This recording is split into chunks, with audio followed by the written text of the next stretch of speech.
Assalamualaikum warahmatullahi wabarakatuh. Alhamdulillah pada kesempatan hari ini kita bisa bertatap muka melalui acara kegiatan PJJ, yaitu pembelajaran jarak jauh kelas 7. Baru kali ini kita bertemu ya. Mudah-mudahan yang akan datang kita dapat bertemu kembali setelahnya kita bisa berkumpul kembali karena adanya COVID ini, sehingga kita belum bisa bertemu muka dengan anak-anak. Tapi nggak apa-apa, kita tetap belajar dengan semangat. Baiklah, setelah kalian berdoa bersama-sama tadi ya pagi, kita lanjutkan dengan pelajaran yaitu prakarya. Prakarya itu merupakan suatu pelajaran yaitu banyak terdapat pada suatu keterampilan ya. Keterampilan bisa juga yaitu tentang keterampilan tentang kerajinan. Kerajinan itu yaitu yang dibuat dengan tangan, kerajinan. Yang kita pelajari yaitu kerajinan. Selain daripada kerajinan, unsur yang kedua ada yaitu rekayasa, kemudian ada juga pengolahan, ada juga budidaya, ada 4 unsur. Namun yang kita pelajari di sini prakarya adalah kerajinan, yaitu tentang sesuatu benda yang dapat kita buat dan kita manfaatkan dan kita pergunakan sehari-hari dalam kehidupan keluarga, baik untuk pribadi maupun orang banyak. Baiklah, untuk mulai materi ini kita yaitu membicarakan tentang bahan ya, bahan serat. Karena kita membuat benda atau kerajinan itu tentu saja ada bendanya, ada bahannya, ada sesuatu yang akan dibuat. Nah, kita akan membuat di sini materinya untuk kelas 7 adalah dari serat. Serat itu berbagai macam, banyak sekali yang ada di sekitar kita, yaitu Allah menciptakan semua apa yang ada di sini, baik tumbuhan maupun binatang maupun apa saja, termasuk bumi, tanah liat maupun galian yang ada di dalam bumi ini juga dapat kita manfaatkan sebagai keperluan kita hidup sehari-hari maupun dibuat kerajinan. Nah, serat ini yaitu suatu benda yang panjang ya, yang dapat kita sebagai lembaran kita buat, yaitu yang ada yang sudah panjang tapi ada juga yang belum, sehingga kita harus diproses dulu, harus diolah dulu agar dapat kita buat kerajinan. Sebagai bahan-bahannya, serat ini bisa dibuat dari bahan seperti tumbuhan, yaitu seperti eceng gondok ya. Kemudian juga dibuat dari daun pandan. Eceng gondok misalnya seperti membuat tas atau membuat tikar. Kemudian pandan ya, pandan juga kalau di daerah banyak sekali tumbuh-tumbuhan ini dapat dimanfaatkan, bisa juga sebagai tikar ya, dianyam. Nah, kemudian selain itu juga ada misalnya pohon-pohonan, bisa pohon pisang, bisa pohon kelapa, ya, bisa apa saja deh yang ada di alam kita. Mungkin di hutan-hutan juga seperti rotan, kemudian pohon-pohon nyatu atau pohon-pohon karet ya. Karetnya atau getahnya itu bisa kita pergunakan untuk membuat kerajinan. Seperti rotan yang ada di hutan, nah itu juga bisa kita manfaatkan sebagai membuat kursi, mebel, keranjang dan lain-lain sebagainya. kayu juga misalnya pohon-pohonan dapat kita pergunakan untuk membuat segala sesuatu yang kita pergunakan untuk rumah tangga, misalnya kursi, meja, lemari, dan lain-lainnya yang berhubungan dengan bahan tersebut. Tumbuh-tumbuhan yang lainnya adalah misalnya kapas. Nah ini bisa dibuat sebagai serat tekstil yang akan kita buat nanti, yaitu sebagai produk daripada benda kerajinan, yaitu yang dari produk tekstil. Apa sih itu tekstil? Tekstil itu adalah sesuatu yang berhubungan dengan bahan kain, ya, itu tekstil yang berhubungan dengan baju, ya, itu semuanya adalah tekstil. Tentu saja dari bahan dasar tidak langsung bisa kita buat, namun harus diproses dulu, diolah dulu sebagaimana mestinya. Tentu saja banyak sekali prosesnya dan panjang. Nah, seperti binatang, kalau tekstil ini bulu domba, ya, domba itu bisa kita ambil bulunya, kita ambil kemudian kita buat serat benang, kemudian dibuat tekstil. Kemudian apalagi yaitu yang binatang misalnya sutra. Nah, itu kepompongnya yang kita ambil. Kepompong ulat sutra itu, ya, ulat sutra itu melingkar-lingkar sambil mengeluarkan suatu serat di bagian tubuhnya.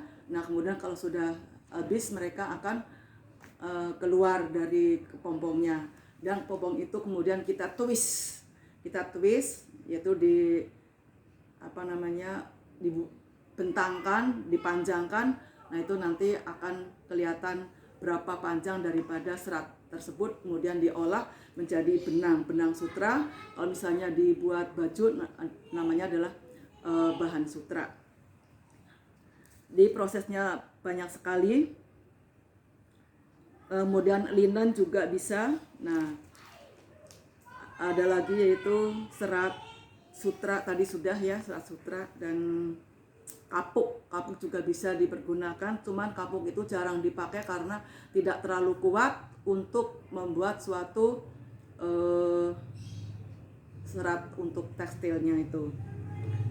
Nah, berikutnya bagaimana sih cara pengolahan dan pembuatan atau cara kerajinan itu kita buat? Yang pertama, pengolahan itu adalah serat dulu, ya, kita olah. Seratnya kita olah itu dengan cara dipintal dulu, dipintal menjadi benang, ya, jadi benang. Ini sebelum jadi kain-kain ini kan tadinya kan benang nih, seperti ini nih, dipintal menjadi benang, ya. Ini kalau benangnya terlepas, benangnya cuma satu, ini nggak berguna, nggak ada artinya, ya. Tapi kalau misalnya benang ini sudah menyatu di tenun, maka jadilah suatu tekstil, ya. Yang ini tadinya aslinya adalah serat benang, yaitu dari bahan kapas atau dari bahan bulu domba atau dari bahan serat yang lainnya, bisa juga dari serat yang ada di bumi, misalnya tambang itu juga ada juga, tembaga, ya. Nah, itu bisa juga, itu kan ada tekstil yang warnanya agak kemas-kemasan, itu adalah diambil dari tembaga, serat dibikin benang. Kemudian setelah dipintal menjadi benang, kemudian lalu ditenun prosesnya. Nah, ini sudah ditenun. Tenunan itu artinya adalah dianyam, sama dengan nganyam. Ada yang panjang, kemudian ada juga yang bagian lebarnya. Kalau panjangnya tuh bisa berapa yard saja, tapi karena digulung sehingga nggak kelihatan panjang sekali. Nah, jadi dianyam, tumpang tindih, saling silang, tumpang tindih, itu namanya dianyam. Ya, anyamannya berbeda-beda. Kadang-kadang kalau misalnya seperti ini nih, bahan ini drill, biasanya seratnya tuh tumpang tindihnya tuh 2121 atau 3131. Ada juga yang 11, artinya adalah satu di bawah, satu di atas tumpang tindih, saling silang antara benang satu dengan benang yang lain. Itu namanya adalah tenun. Kemudian sebelum ditenun itu perlu diwarnain dulu, dikasih warna supaya nanti waktu sudah jadi tekstil tidak perlu kita membuat pewarna lagi. Biasanya benangnya dikasih warna dulu, yaitu dicelup ke dalam suatu warna sehingga warnanya tuh menjadi melekat di benang sehingga kita sudah mendapatkan suatu warna benang yang akan kita tenun.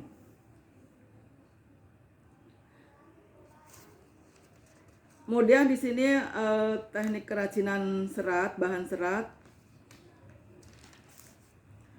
Ada yang setelah jadi tekstil, maka kita baru bisa membuat benda-benda apa yang kita inginkan, benda yang akan kita buat. Nah, terutama tentu saja kita perlu lihat fungsi daripada kerajinan tersebut. Secara garis besarnya, fungsi atau kegunaan itu pasti ada.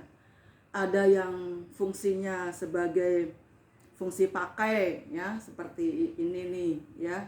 Seperti baju, fungsinya untuk dipakai, ya. Ini dari tekstil ya. Kemudian seperti kerudung, fungsinya untuk dipakai, ya. Kemudian aksesoris, kemudian sepatu dipakai tapi sebagai pelengkap. Ada juga yang fungsinya sebagai hiasan. Nah, sebagai hiasan. Kalau misalnya sebagai hiasan, kerajinan itu seperti bingkai, ya, bingkai, misalnya bingkai foto atau bingkai papan tulis atau bingkai jam atau bingkai apa saja, ya, seperti tulisan seperti ini juga bisa dibingkai, yaitu untuk memberikan hiasan. Atau tulisan-tulisan kaligrafi, itu namanya termasuk hiasan dinding juga. Atau bunga, kerajinan bunga itu juga termasuk hiasan, yaitu fungsi hias. Ada juga yang ketiga, yaitu fungsi kelengkapan ritual. Fungsi kelengkapan ritual itu untuk perlengkapan kalau misalnya kita dalam suatu upacara ritual sebagai simbolis, ya, sebagai benda magic, ya. Ya, seperti kain ulos kalau misalnya ada acara tertentu, ya. Nah, itu biasanya dipakai ulos, atau ada pengantin atau ada acara adat gitu, ya. Nah, itu fungsinya. Ada lagi yang keempat, yaitu fungsi simbolik. Ya, simbolik itu biasanya upacara pernikahan atau pesta adat, yaitu yang berhubungan dengan spiritual. Nah, itu adalah sebagian daripada fungsi-fungsi. Jadi nanti kita kalau membuat benda tuh kerajinan, ya kita harus tahu dulu fungsinya untuk apa dulu.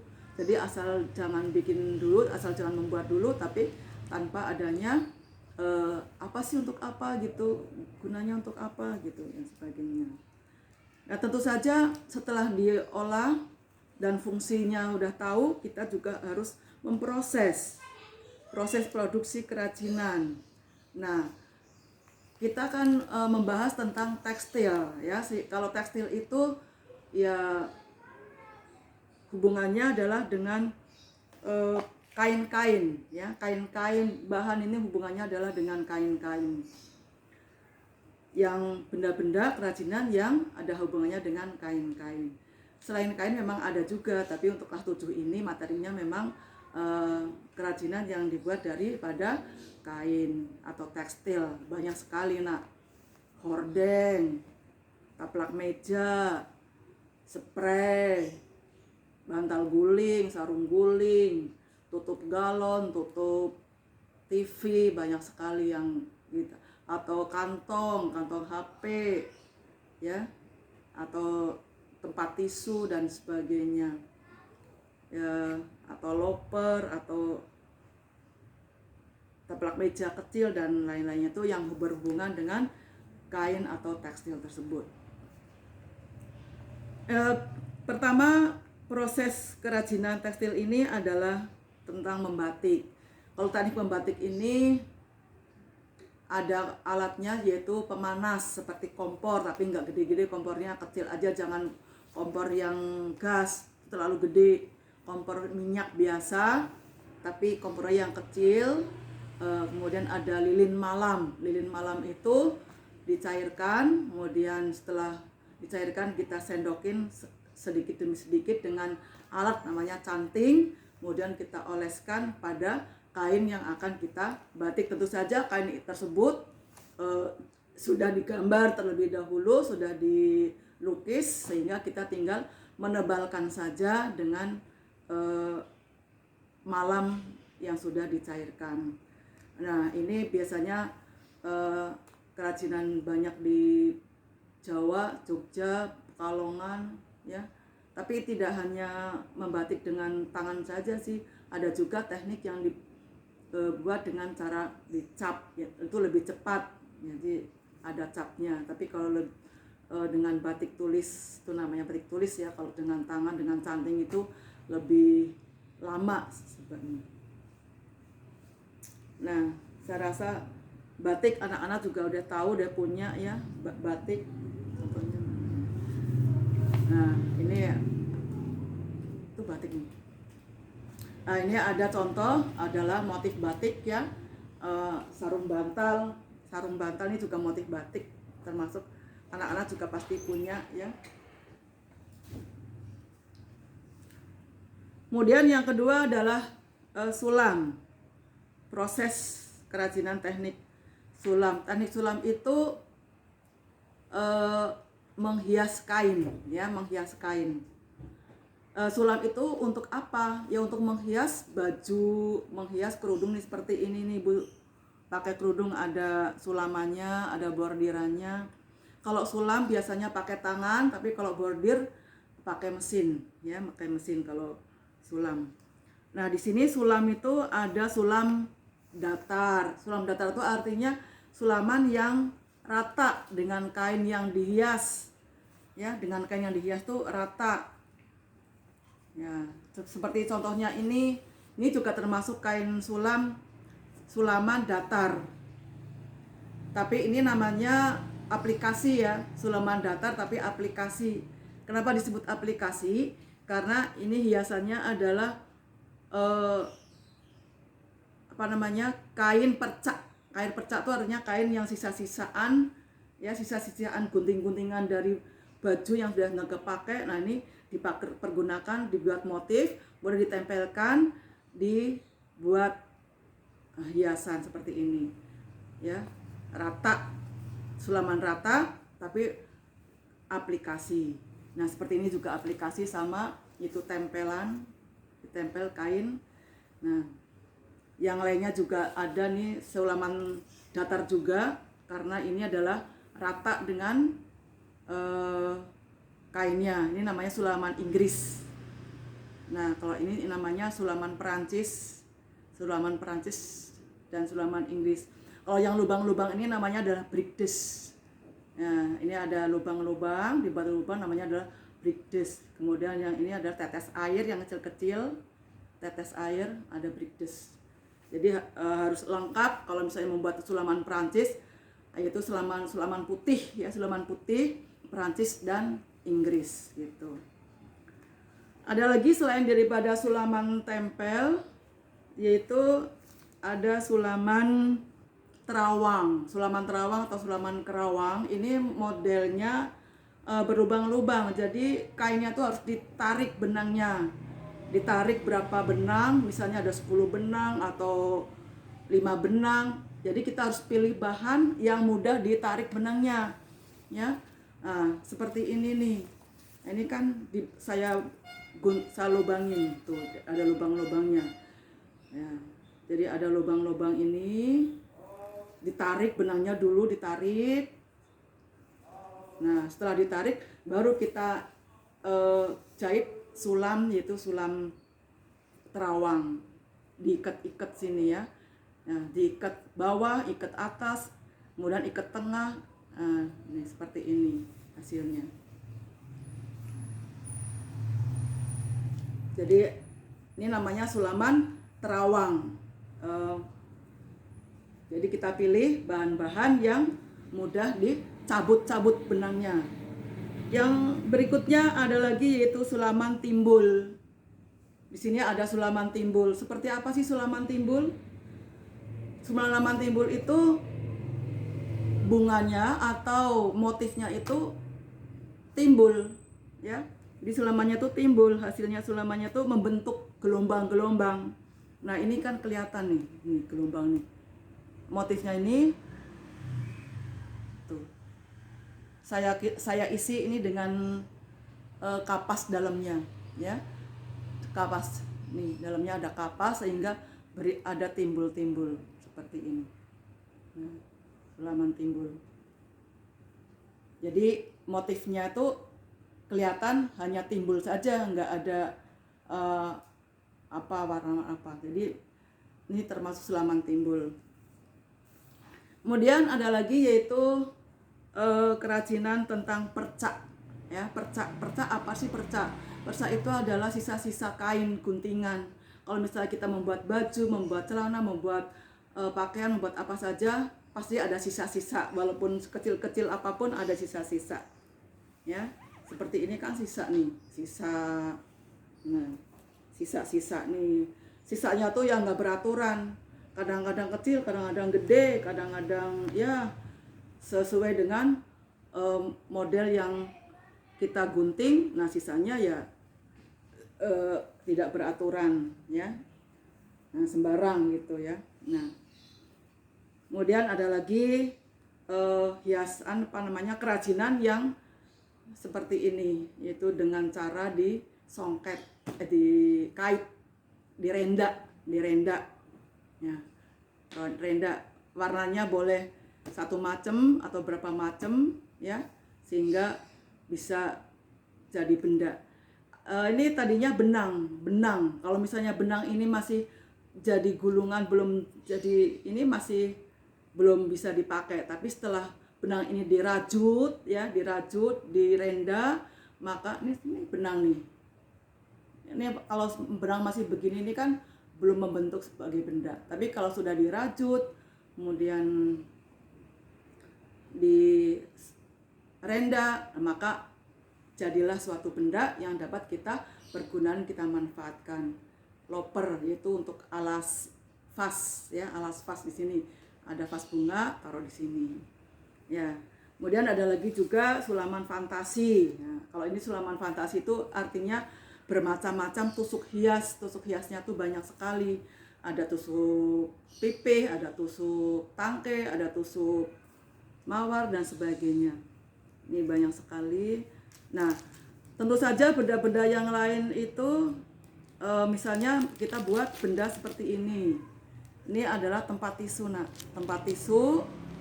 Nah, tempat tisu bisa juga kita buat kantong, ya. Bisa juga kita buat kantong untuk souvenir misalnya, ya. Aduh, lupa nggak diambil tadi, ya. Masih ada cuman nggak diambil. Nah, ini juga nih, ini sulaman terawang juga nih, sulaman terawang, dicabut-cabut benangnya, ya. Ya, kemudian ada lagi kantong HP atau apa saja, ya, kerudung, dan pokoknya yang berhubungan dengan tekstil, yaitu kerajaan-kerajaan itu banyak sekali ada di rumah tangga kita, selalu ada, ya. Nah, itulah saya rasa itu saja karena waktunya nanti keburu habis, ya. Kamu nanti ada tugas untuk selanjutnya, kalian bisa mengerjakan untuk selanjutnya.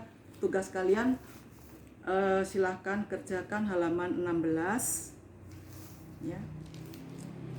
LKS halaman 16, yaitu penilaian harian. Ada 5. penilaian harian ada 5 ya. Ini terbalik. Halaman 16 ya. Penilaian harian ya. Nanti anak-anak bisa kerjakan untuk selanjutnya ya. Masih ada waktu. Itu saya rasa penjelasan dari saya 1 sampai 5 ya nak ya. 1 sampai 5 yaitu penilaian harian. Nanti dikerjakan setelah ini kalian kirim ke WA Bu Supri. Saya rasa cukup sekian saja penyampaian materi pada hari ini ya. Secara garis besarnya saya udah sampaikan walaupun tidak keseluruhan. Mudah-mudahan anak-anak paham dan mengerti.